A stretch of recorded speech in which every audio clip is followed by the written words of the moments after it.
Wider. Faster. There we go. Okay, I think it's done. There you go. That's pretty good.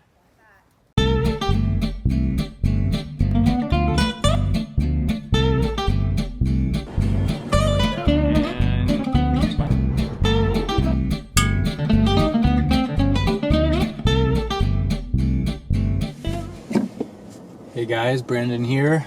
It's a beautiful day in the neighborhood.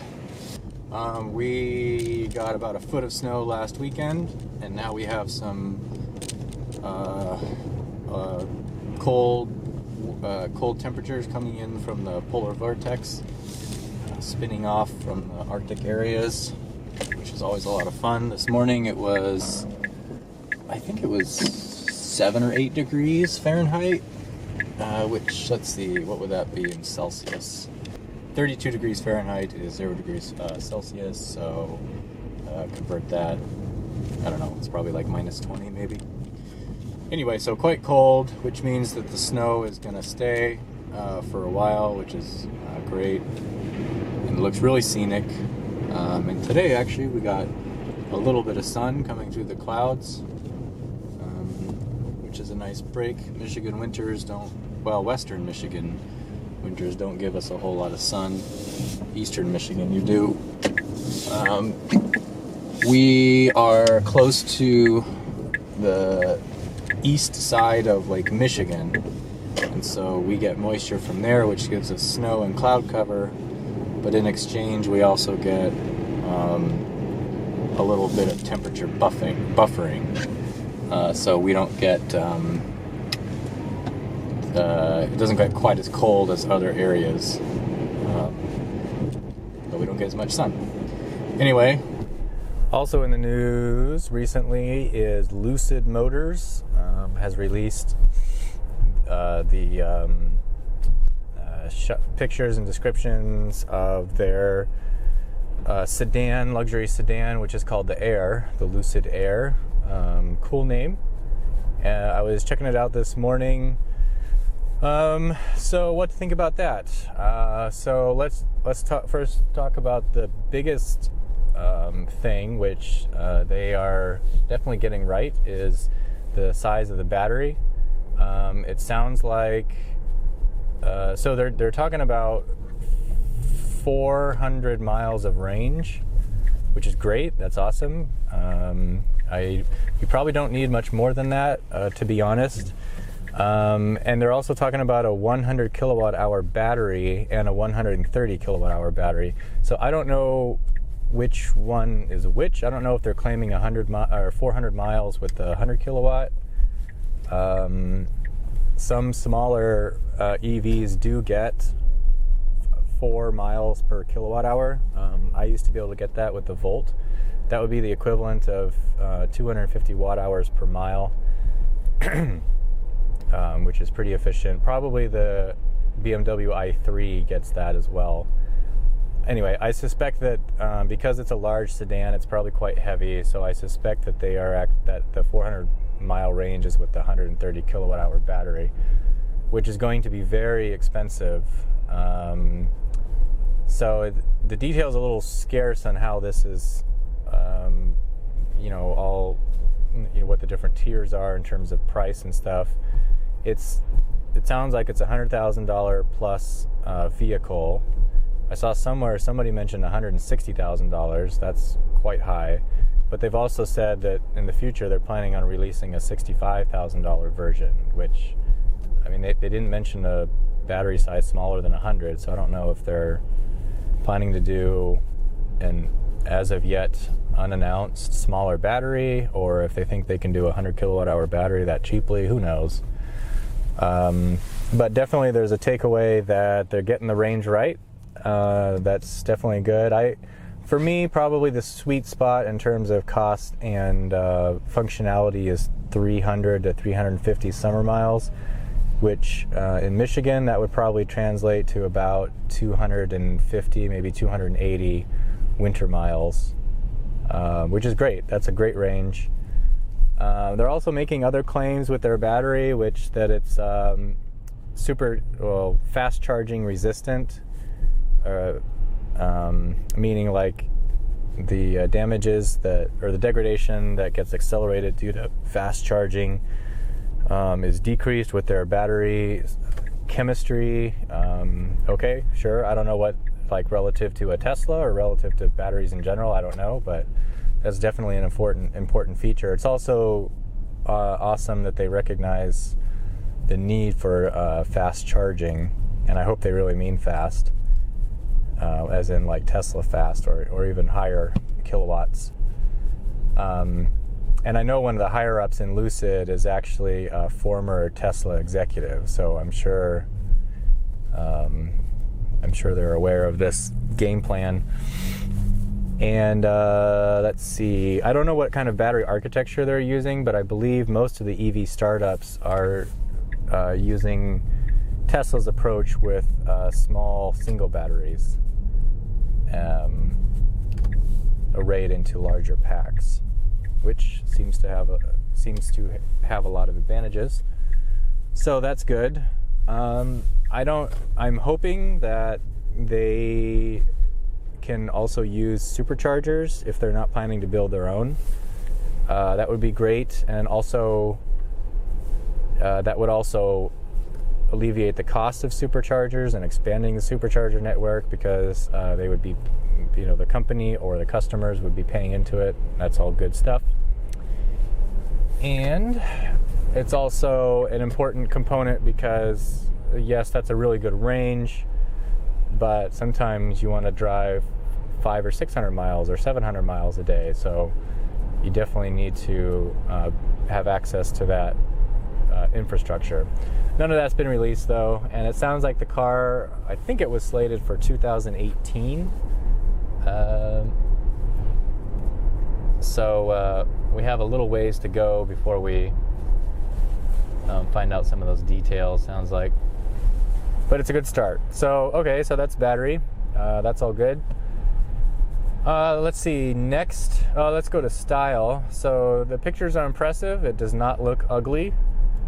I can't tell if it looks sexy or beautiful.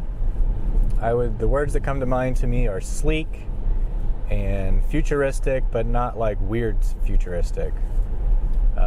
So I don't, it doesn't take my breath away, but it's also, it's still appealing.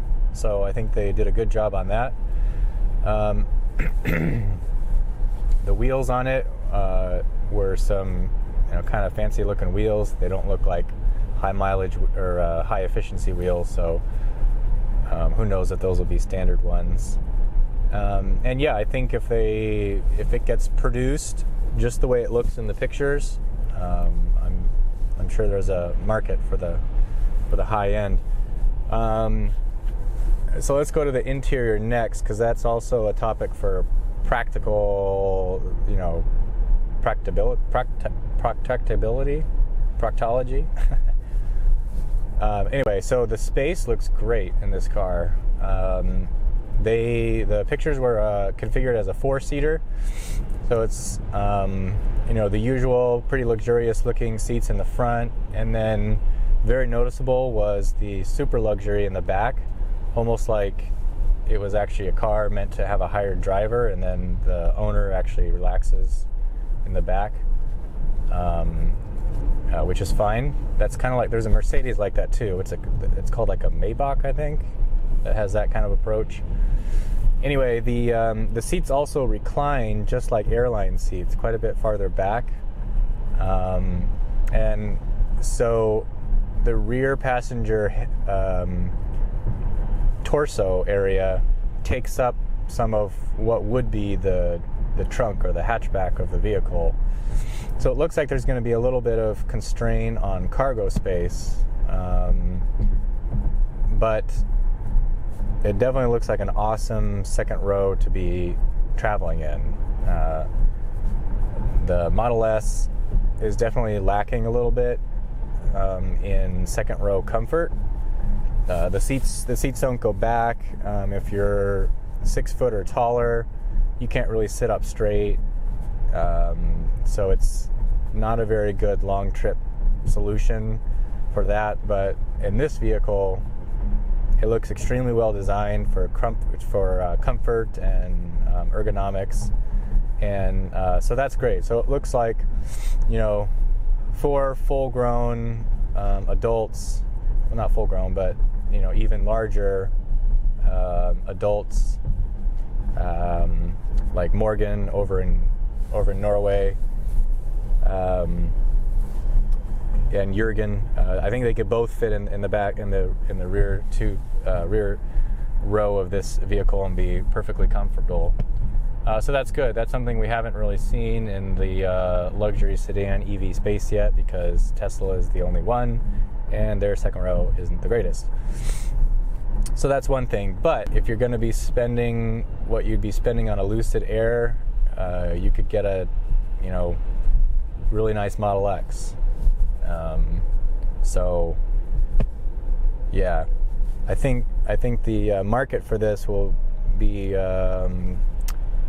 very high-end car owners, which is fine. That's where Tesla started with the Roadster, and maybe Lucid Motors will work their way down as well. So I definitely don't knock that. I think you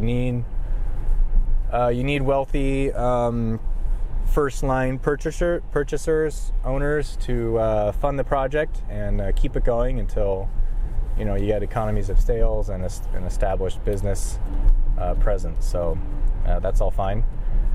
And it's also great to see another quality vehicle in the market. They're also talking about over-the-air updates, which is good. That seems to be standard now with new EV companies that are trying to compete with Tesla. By the way, notice I'm not calling any of these Tesla killers, because none of them are. I don't think everybody that's coming out with so-called Tesla killers is actually playing catch-up with Tesla. None of them are killing Tesla. Tesla is actually forcing them to compete, I think. That's a separate video, though. All right, what else? We talked about the battery, talked about the inside, talked about over-the-air updates. Oh, they also said, technology. So they specifically mentioned cameras and I think 2 LiDARs, which I'm not sure, is there like a forward and a back one? I don't really know. So they are apparently going the LiDAR route, which, fine, okay. And also I'm sure that adds to the cost, and their plan is for full autonomy in their vehicles as well. So yay for them. That'll be interesting to see. Again, they have some catch-up to do, as Tesla is clearly the leader so far in implemented autonomy. They seem to be the closest to it in a production vehicle.